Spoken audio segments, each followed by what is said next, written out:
Okay, we should be live. Let me double check that. Hello, everyone, if you're watching, just making sure. We're good. Okay, I got the all good from my manager here, so we're good. Hello, everybody. It is day 2 of the virtual book tour for Unleash the Wise Leader in You, A Woman's Guide to Leadership.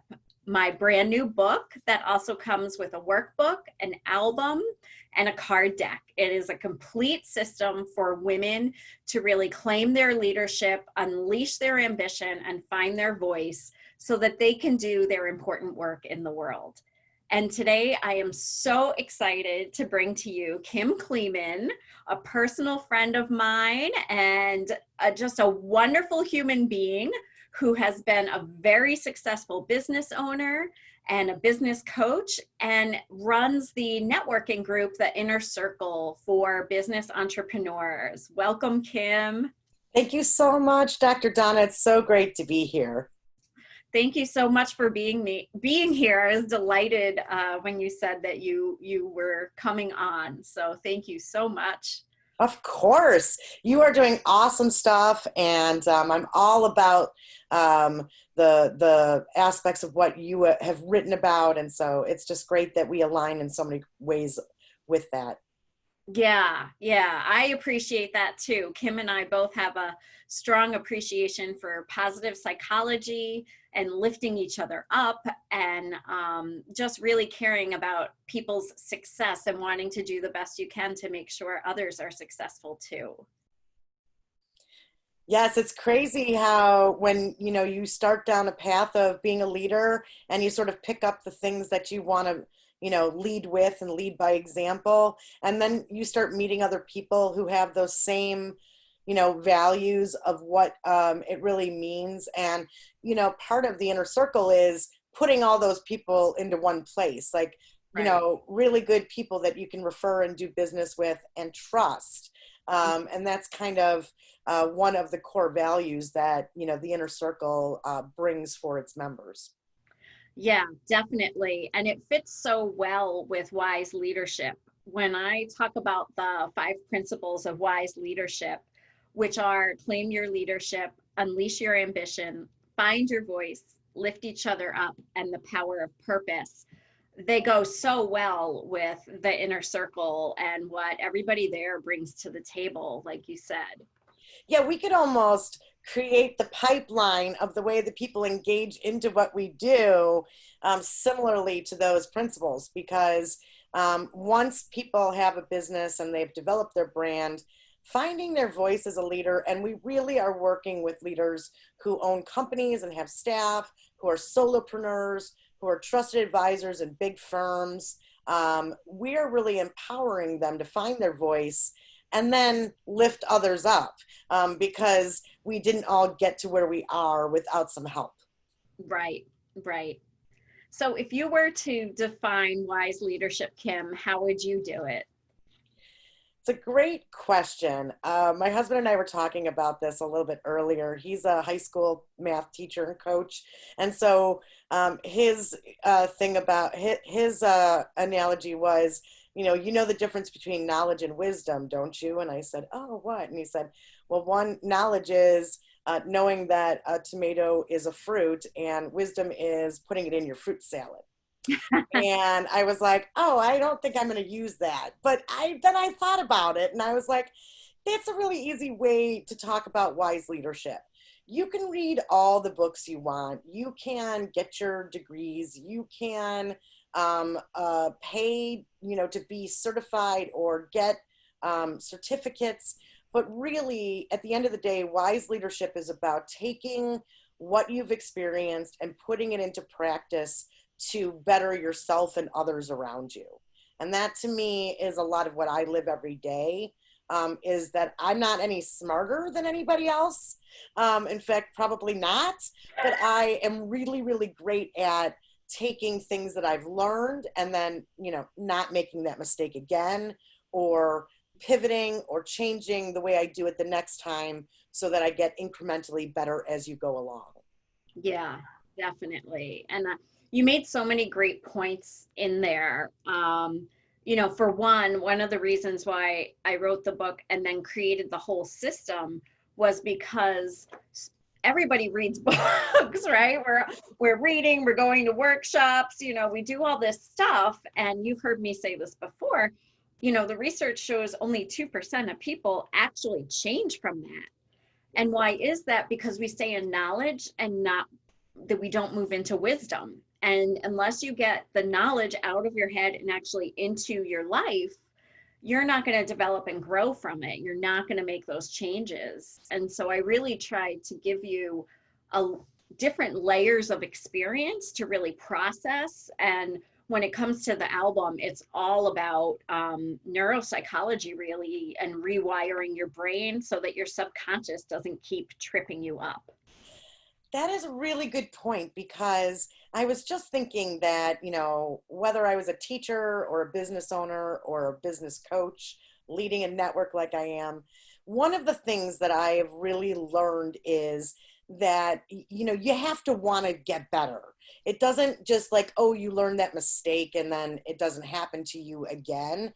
And a lot of people, I'll say, write that down. Look at your metrics, take a look at what you did the year before and how much do you want to do next, and leading your brain to remember those patterns so that you don't fall into the same traps is part of the work you have to do, right?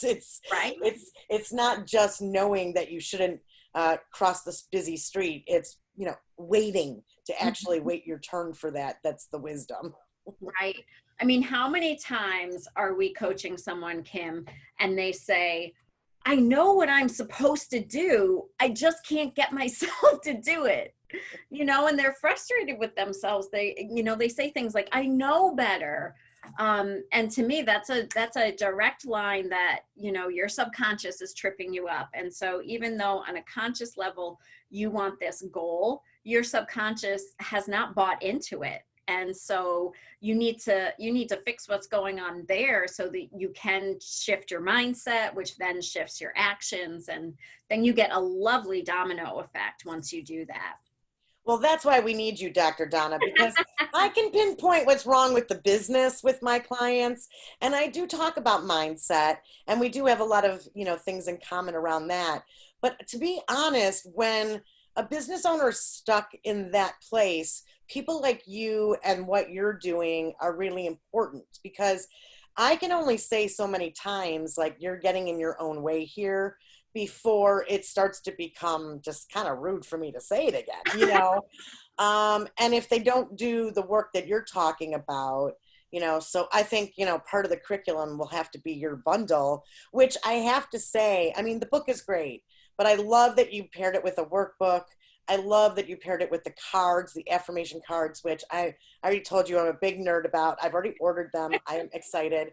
And I also really love that you did the recordings to go along with each chapter, because sometimes, you read something and then it's kind of niggling in the back of your head.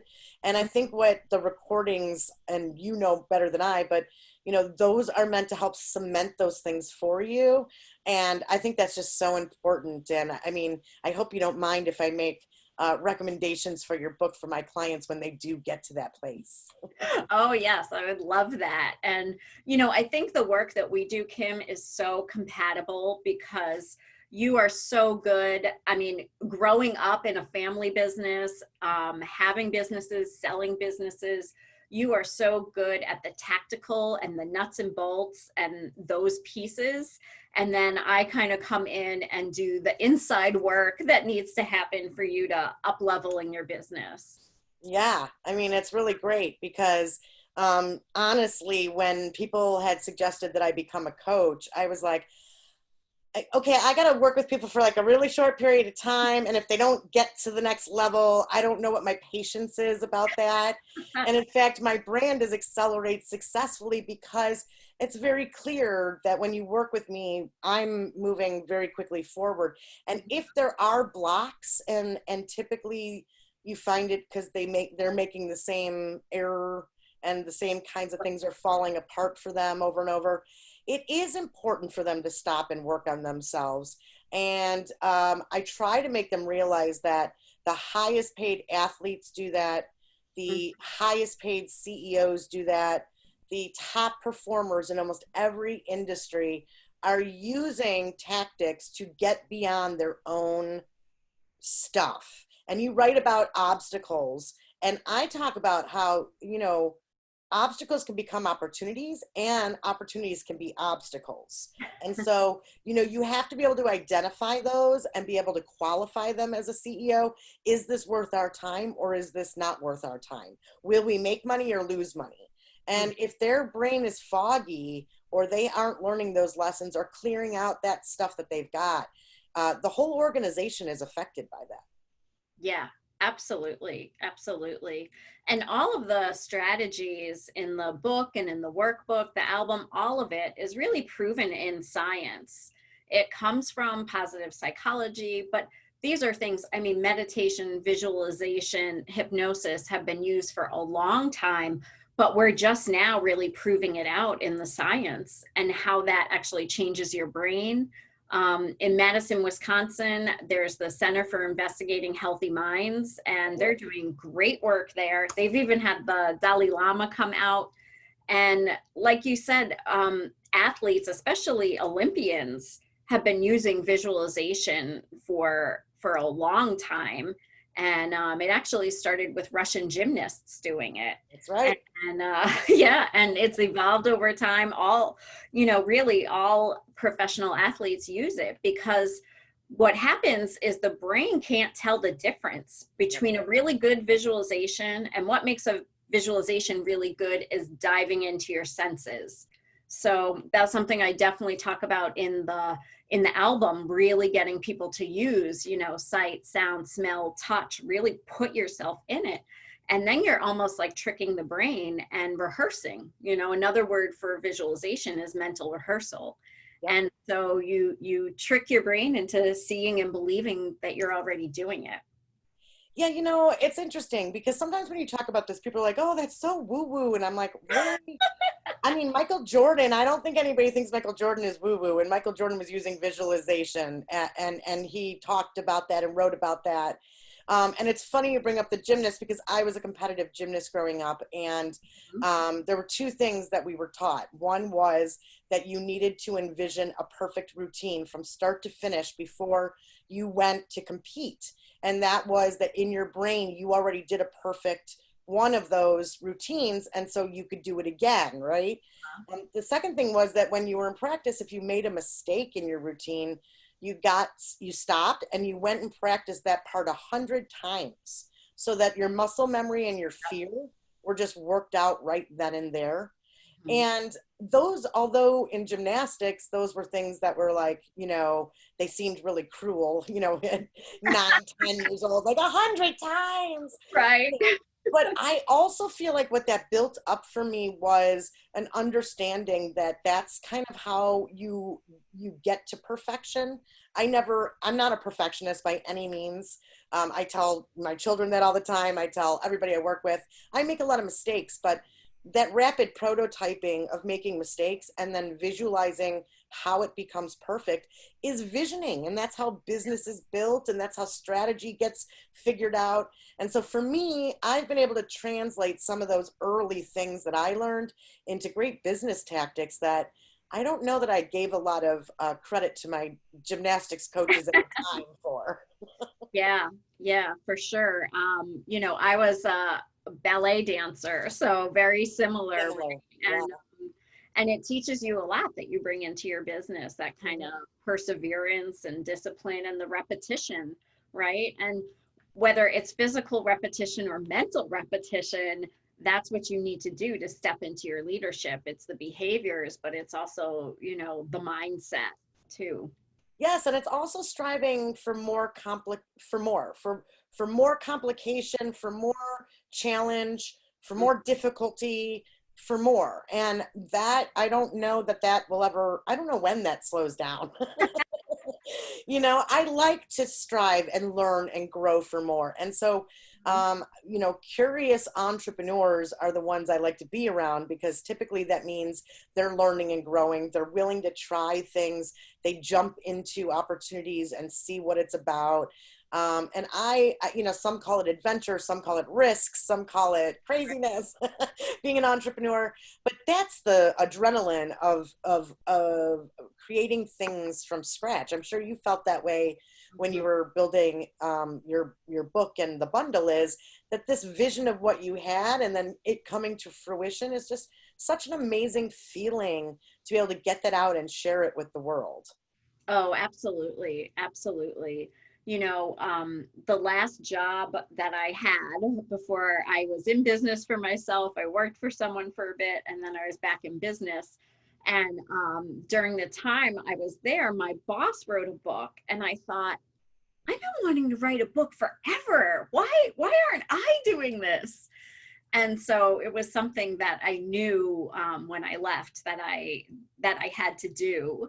And as I talk about in the introduction of the book, my sister's sudden passing really was the impetus for me to evaluate, what I'm doing with my life, and am I enjoying it, and am I achieving these goals that I want. And I really you know, I really wanted to empower women. I really wanted to give women a voice and help them step into their leadership, because I didn't feel like I necessarily had that opportunity with my sister.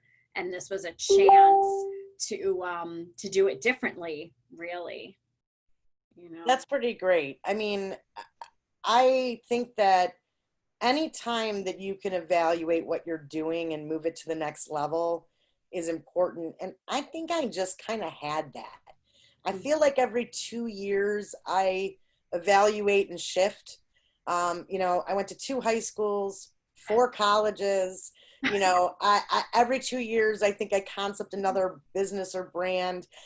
I don't know what it is about that time frame for me, but that seems to be, maybe I go 4 years. Now, to be fair, there are other things that are very long in my life. Married for 23 years, to the same guy I met first day of college. And my friends are my friends from, very young on, my circles. But I really, the process of stopping and evaluating is something that I really promote, because you do have some power over the way that this goes. I believe in the universe having a bunch of energy that we can, we can pray to, or we can try to shift. But ultimately, we have choice. And, this particular time is so hard on people right now that it's difficult to see that there are choices. And my goal is to say, hey, you could start a business. You don't have to wait for that job that's never coming. There's a lot of people who make the same amount of money and they design their life in a very different way. And I like to say that, especially to young parents who are in a corporate position or a job that they just isn't going anywhere, and like, what is next for you? Mm-hmm. So I like to translate that into, action as much as I can. Yeah, absolutely. I know for myself, in being an entrepreneur, I wanted that freedom and flexibility as a mom, as a woman, as a mom. And I wanted to be really passionate about what I do, which I am, right? So I love every minute of what I do. And I also can cater it to the rest of the parts of my life that are equally, if not more important, right? Yeah, and I mean, I have the confidence at this point to know, and I mean, this is where I am in my wise leadership is, I have the confidence to know that I can build something new, start something from scratch, grow it. That's a confidence that I carry that I think is gives me the ability to design the life that I want to live. And part of coaching for me was that my kids are growing. And so what is the next stage for us as, the empty nesters? And we're young empty nesters because we had kids young.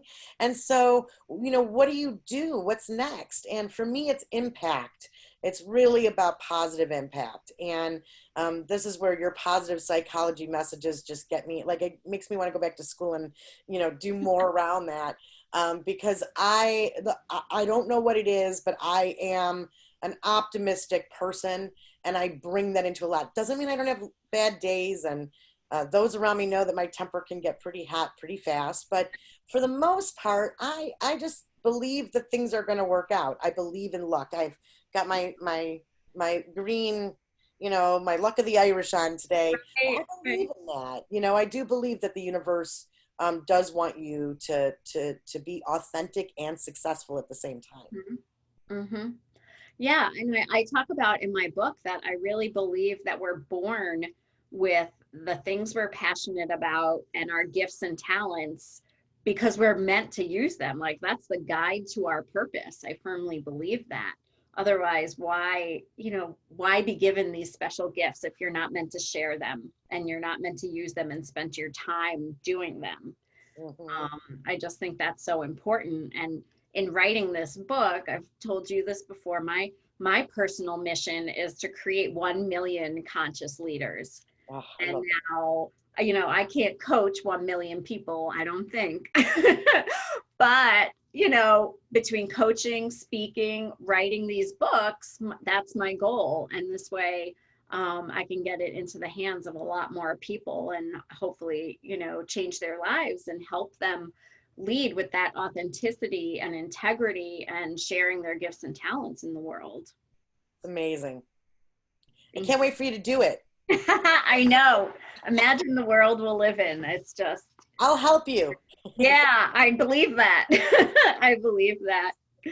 Kim, I would love for you to share with us your business success, with being at 1871, is that right? And all of that, because you have created businesses, sold, started over, and I'd love for you to share. I think that is wise leadership right there. I'd love for you to share a bit about that with our audience tonight. Sure. I was telling my son the other day that the first time that I was encouraged to think about being an entrepreneur, I was about eighth grade at dinner, and I started to talk about a clothing store that I wanted to open. And my dad flipped over the paper mat and told me to draw it out. And my mom was encouraging me to think of what was the name of the store. Oh, it was the Bazaar Bazaar. And, it had a central room, and each offshoot room was a different vibe, a different style. And, and all these, I still have this placemat. But because being an entrepreneur is a rocky roller coaster, I really was fearful of it and went into teaching first and became a high school English and psychology teacher. And when I started to have kids, my husband and I tried to figure out how do we make enough money to buy a house. And it's a well-known fact that teachers are not that well paid. And I was a Catholic high school teacher, so I was really not well paid. And so my mom and dad said to me, you have the skills of starting a business. So my very first business, I basically hired all my teacher friends and my husband's teacher friends to write for the textbook companies. We were a development house, and we would hand out paychecks in the English and math departments at our high schools. We were managing it after we were teaching. We were coaching. I was a debate coach. He was a basketball coach. And then we would grow this business at night. So first of all, when we talk about hustle, that first push is true, desire to achieve a goal. And our goal was to make enough money to put down on a house. And when I tell you that not only did we make enough money to put down on a house, but the bank was wondering where we came up with all this money from with our very boring teacher jobs. And we had to prove to them that $88,000 down on a house was our hard work that we had done. Hard to believe. I'm still really proud of that because it was a hustle that we did together at the beginning of something. But I really ended up leaving teaching and growing that business about 800% in 3 years. It was crazy growth. I didn't know why I was growing it so fast. I got up to about 40 employees, and I really loved being a leader. I really loved helping other people grow. We had a strong internship program. We had a lot of things going on. And then the recession of 2007-08 hit. And educational publishing was actually one of the first to get hit because the states were writing IOUs to the publishing companies, which meant there was no money to kind of do the next round of textbooks. And the dominoes started falling fast, and it was not pretty. So there's been successes because I got named on the Crane's 40 Under 40, and a large media company was trying to acquire us, and I was getting a lot of attention. But I was also realizing that the industry I was part of was going to be irreparably damaged and not be the same. And media is not the same. Journalism isn't the same. Magazines and TV aren't the same. All of that was disrupted and broken. And I saw that. And we actually started to pivot over to marketing. And I will say I had to go in and quit my own company to say, here's where we're going now.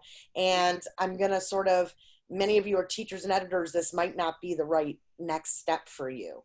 And that was hard because I had family members that worked for me. But I started my marketing company, and there was a lot of ups and downs because it was 2009, 2010. But I started my marketing company, and I was not a marketer. I didn't have a marketing degree, but I knew enough about digital marketing as I was born.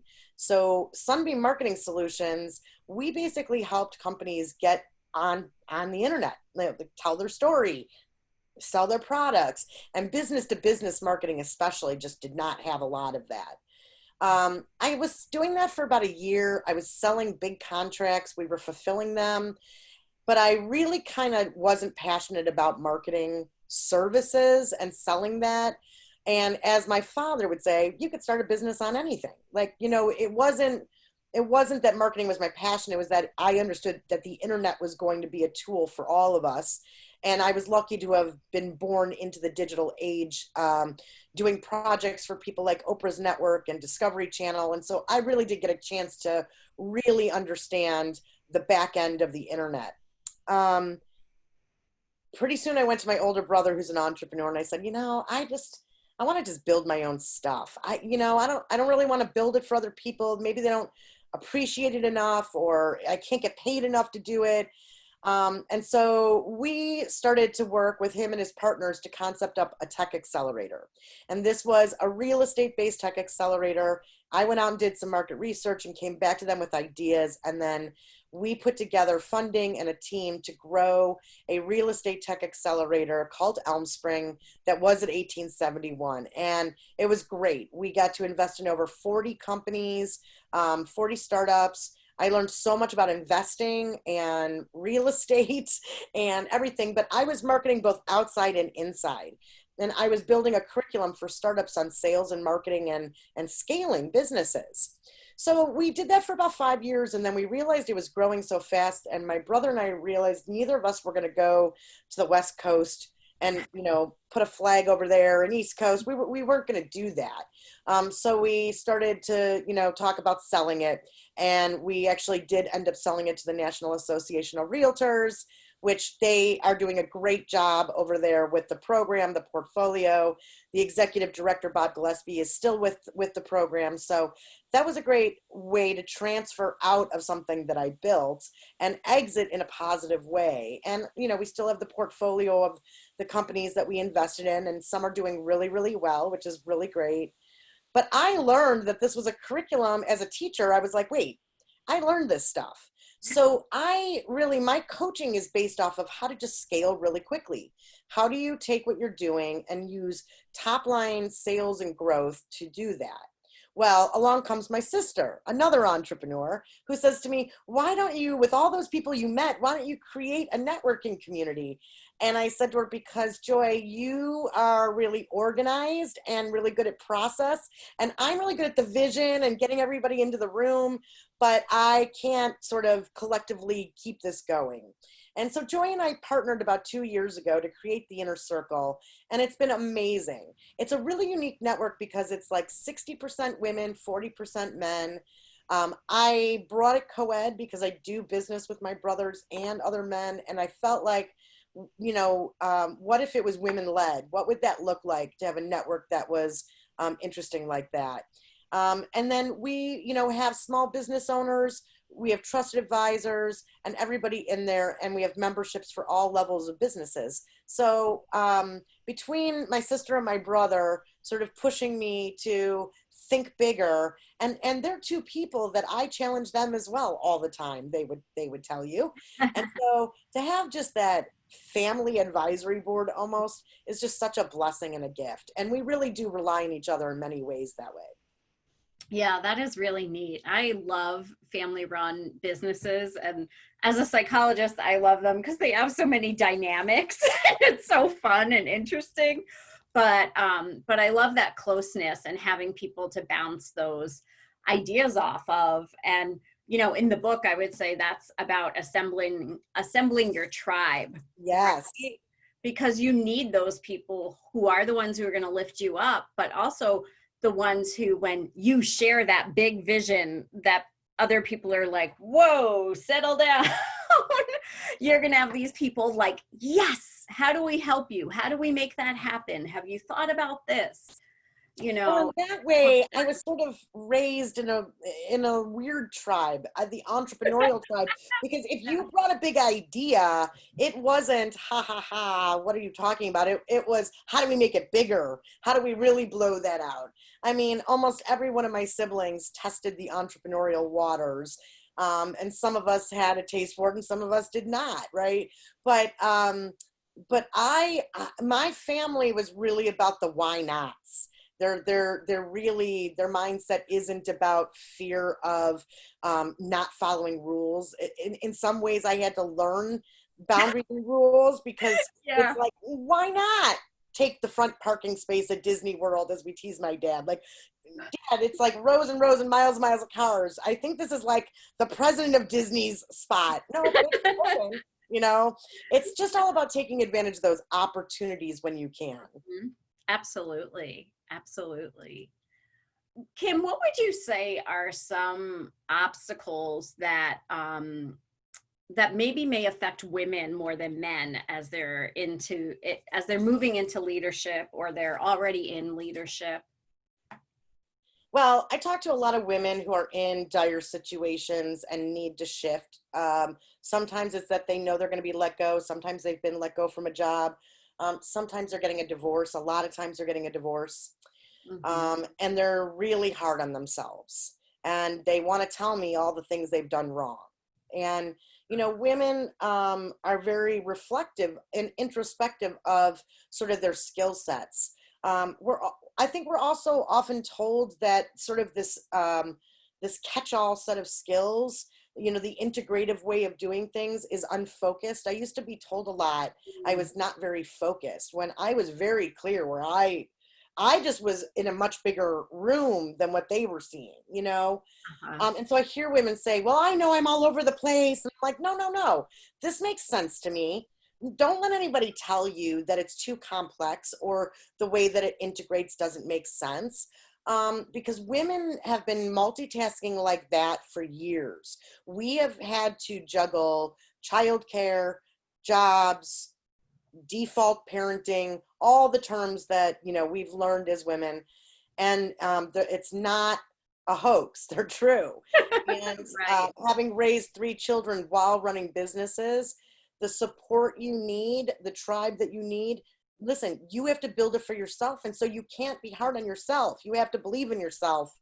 And you have to toot your horn, because otherwise it's just really hard to get out from underneath your own barricade that you've built for yourself. So for me, it's really talking to women about, this is possible. Of course you can do that.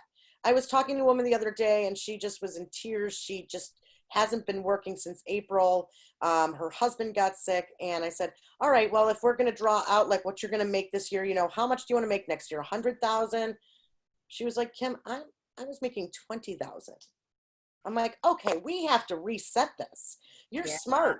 You're capable. Your abilities are many. We just need to, we have to up level what you're doing if you've been out of the game for a while. And so I just really believe that women shortchange themselves a little too much. but to be fair, we kind of have been beat up a lot out there. So, you know, I'm just in the back cheerleading lots and lots of women on, like I know you are. Yeah.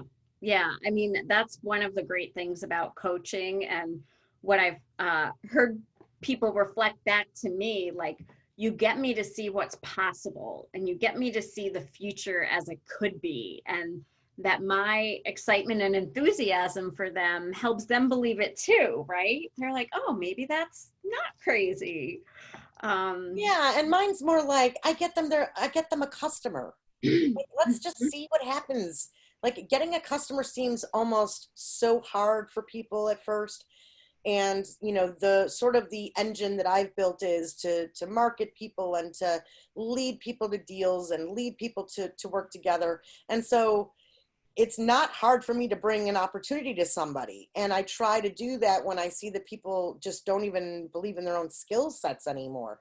I literally brought two women together today, you know, neither of them in my state. So we're 3 time zones together today. And it's like, you are trying to transform this way and you need this kind of help. And you're trying to transform this way and you need this kind of help. We're going to help each other and give each other grace and give each other forgiveness and work together to iron out the wrinkles, because both of you will benefit. And you know, that's kind of the back end work that, like, you know, I don't really tout out there that I'm doing, but it's connecting the dots in a way that, you know, some people just think it's almost impossible to do.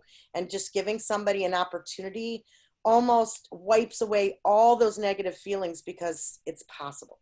Right, right. And that's one of the things that you're really good at too, is being a connector, right? And that's part of what makes the inner circle, you know, what it is. Yeah, and I've been doing that. I have to be honest with you. My sweet 16 was a surprise birthday party that my best friends put together. And I'll never forget walking in and being so surprised.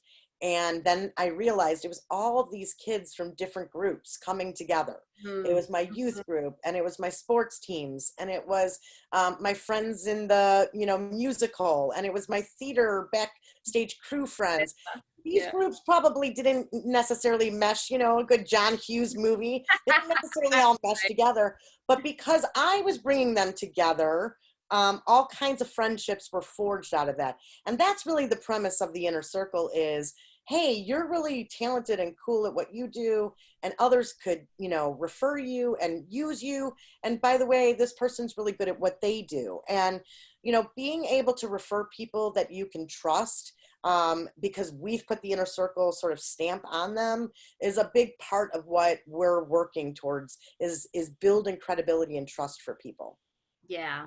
Yeah, I absolutely loved doing the keynote on Wise Leadership this year at the conference. And they were just a great group of people to, you know, to present that to, and just really soaked it up and got a lot out of it. So Thank you. And it was so great to have you. I mean, you know, I had never seen you speak before. We're in the time of COVID. We haven't even met, you know, in face to face. right? I know it doesn't feel that way though. No, it doesn't at all. I have a lot of new friends that I've made over these past 6 months or whatever it's been. Yeah. But what's interesting about that is, and I've talked about this, is the energy that you put through. And when you and I networked, I knew you were going to give a message that our members needed to hear, which was, keep fighting, keep going. This is these skills that you're growing and that you're putting together. And I love the way that you sort of break things out by the principles and the obstacles and then the call to action, because I feel like what the inner circle is a call to action. Keep going. You know, we're all in this together. We can rise together, because it is lonely to be an entrepreneur sometimes. And the bigger the staff you have, the lonelier it is, because people think of you as the boss and everybody complains about the boss and you're the boss. Right. You know, you're not invited to go vent at the lunch table with them. You know, it does get lonely. So you have to find people you can rely on to not only check you, but also to believe in you. Oh, absolutely. Absolutely. Kim, one last question. I would love to hear a story, maybe when you were younger, but like what's one of the earliest memories you have of when you claimed your leadership? This is a great question. And I was one of those kids where I was a leader, but I didn't believe I was a leader. One story that I'd like to share here, I had told you a story, but I thought of a more impactful one for me, was that I talked about how I went to two high schools. So my sophomore year of high school, I realized I'm in public high school and I'm at best a C student. I'm really, nobody's seeing that I need a little more support. And I didn't have that at home. My parents were working all the time. I was the oldest. I was babysitting. I didn't have anybody doing that for me. And I realized pretty quickly that like people started talking about college and I was not on a track for college. And yet I wanted to go to college. I knew I did want that. And so the summer of my junior year, before my junior year, I asked my parents if I could transfer high schools. And I mean, who asks that? I had all these friends. I had a boyfriend. I was on varsity gymnastics and diving. But because I was a varsity sport athlete at the time, nobody seemed to really care that my grades weren't what they should be. And even though there were like grade reports, it wasn't really upheld. And I just kept waiting for an adult to pull me to the side and say like, hey, get your act together. It was not happening. So I asked my parents to send me to the all girls Catholic high school, Regina Dominican. And I remember meeting the dean and saying, put me on probation. Put me on probation and I have to work myself out of probation. I want to have some tight reins on me until I figure out how I best learn and what's going on. So it's the first weeks and I go to my new classes and I walk into the theater class and I really loved theater. I'd always been on the stage, surprise, surprise, singing and dancing and acting. And I was a junior walking into a senior art theater class and the teacher, Judy Spear, said, what are you doing in here? You're not a senior. I said, I don't know. Schedule says I'm here. She looked at it. She goes, all right, well, the seniors are in the play, so you can't be in the play. So you're going to have to be the student director. And I said, okay.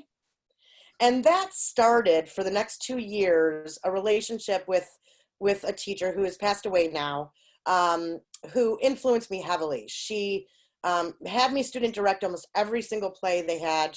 She had me taking over and being a leader at a time where I really needed that. And I never forgot it. It was why I became a teacher. It was, I get all emotional now thinking about it. But it was really, it was somebody who was stepping out of the way and telling me to step up. And that was pretty cool. That's awesome. Yeah.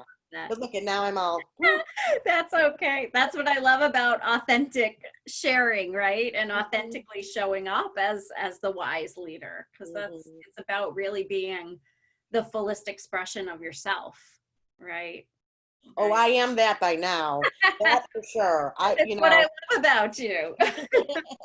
I mean, I'm a people pleaser by nature, but I think I've just gotten to a place, and maybe this is with age, maybe this is the wise leadership part. Take it or leave it. You want to work with me or you don't. I used to be told sometimes I was super intense or maybe people couldn't work with me. And I was like, no, I'm pretty easygoing, actually. I think I can work well with people. Yeah. And so I just didn't believe those things because I had the confidence in myself to know who I was. And that's, I think, the big thing that your clients and my clients need to work on. And really, confidence is shot all over the place now, is that we have to build up ourselves to believe in ourselves to burst through that fear. Yeah. And that's why that the part 2 about the obstacles, the fear, the self-doubt, the imposter syndrome, the lack mindset, the sabotage, all of that we've been, hinting at as we talk, that's why that's so crucial, because doing that work to remove that is, again, that's going to be the positive trail of dominoes when you start addressing that. And right now there is a lot of fear and lack mindset going on, and that kind of questioning your abilities. And we really need to kind of like sweep that out. You got to get to the mindset of abundance instead of scarcity. Absolutely. And we say that a lot in the inner circle. It's that, collaboration and not competition. There's other coaches. You and I, we both coach people.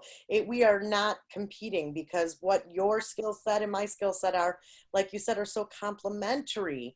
They are not something that all of a sudden we have to get mean girls and sharp elbows about. Right, right. And that's, as you know, that's something I write about in the book. And the book is really too about women coming together to support each other, because, when we catfight, when we infight, when we gossip, other people win. We lose out completely and other people win.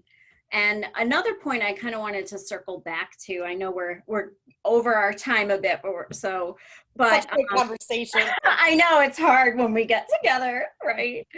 But your point in the inner circle being 60-40, even though Unleash the Wise Leader is written for women, it has so many good points for anybody who is struggling to really fully express their leadership. And as women, we need men to be our allies. We can't do it alone. We have to, it starts with us, I think, because as I say in the book, nobody's going to hand you a certificate that says you're a wise leader, or, that you belong, or this and that. We have to own that and do our own inner work. But we also need to create allies in the men that are close to us and other men, so that they can help us pave that way. Well, and teach, and some of it is helping men learn how to work with women. There are some very stereotypical things that are thrown around. I'm sure some of that's addressed in your book. I grew up, because I went into teaching and then publishing, it was very female heavy. So when I meet women that are like, well, I was a very male dominated financial, this or that, I don't have that issue. And because I grew up and my parents both running businesses, my mom worked full time. My mom was running stores and my dad was running stores. So I didn't really have, and then to go to an all girls high school and basically just become a leader there, my confidence of people being able to work with me and me being adaptable and all those things, I knew I already was able to do that. And so, maybe one of the biggest things that the inner circle can bring is just showing men and women how to work better together. But we really don't have much incident. And I will tell you, and this is my final story, is that when my first business was 20 employees, because we got up to 40, but at 20, we were all women. And I started to realize whoa, I'm just hiring. How is it that I was just hiring my friends and my sisters and my mom and my best friend. I was just hiring all these people, right? And people, the first thing they would say to me is, oh, all women, gosh, there must be some real fights in the lunchroom. We had zero drama. And a lot of that was because we were teachers and we were editors and we already were professionals that didn't feel very competitive with one another, that we didn't have that atmosphere. And so whenever I hear that, it's ladies, don't believe the hype. We do not have to be enemies with one another. We do not have to catfight. We don't have to have a whole bunch of issues around women working together. And I think the more we rise above that, the more we just, bust that myth, which really, really bugs me. Absolutely. And it is a stereotype. And when it does happen, that's a lack mindset, where you don't believe there's enough to go around. So you have to, edge somebody out of the way. So, yeah, or there's a competitive nature that the leadership needs to change the way that they are leading women to work together, because I do think that that's where some of that comes too. So I wanted to share that, because I do think we have all these stereotypes, but I'm telling you, you can run a business where women work well together. Absolutely. Absolutely. So, very last thing, I'd love to hear your thoughts on the book so far. Oh my gosh. Well, first of all, it's just so great to read your writing. I think that it's well written, and I love the way that you broke up the parts of the book. And it's funny. I mean, I was underlining things that I say too. It was sort of, I will say it was sort of, for me, it was validation for the work I'm doing. So thank you for that. But there were also things I needed to work on, because fear pops up, and it pops up It pops up, when there's a death of a famous national figure. It pops up when there's an election or rights are at risk. It pops up when you are juggling 50 things at one time as a mom and a business owner. And so, for me, it was just a good reminder that, like, every time that fear-based stuff comes up, there are tactics to work through that. We don't have to get paralyzed, and we don't have to run away from it. We can face it. And once you burst through, it's such a great feeling, isn't it? It's like Oh, this absolutely. adrenaline rush of confidence, and it makes you want to burst through more fear, because you can start to see that it's just something you have to walk through and go through. It's not actually a solid wall there. Mm-hmm. So I just thank you for writing it. It's great. Oh, well, thank you so much, Kim. Thank you for being on tonight and being stop number 2 in our virtual tour. Good luck with your tour. Yeah, I know. I'm loving it. I'm loving it. I get to talk with all these amazing women, so it's fantastic. I'm going to drop your information for everyone in the comments. So if you guys want to connect with Kim on LinkedIn, it will be there.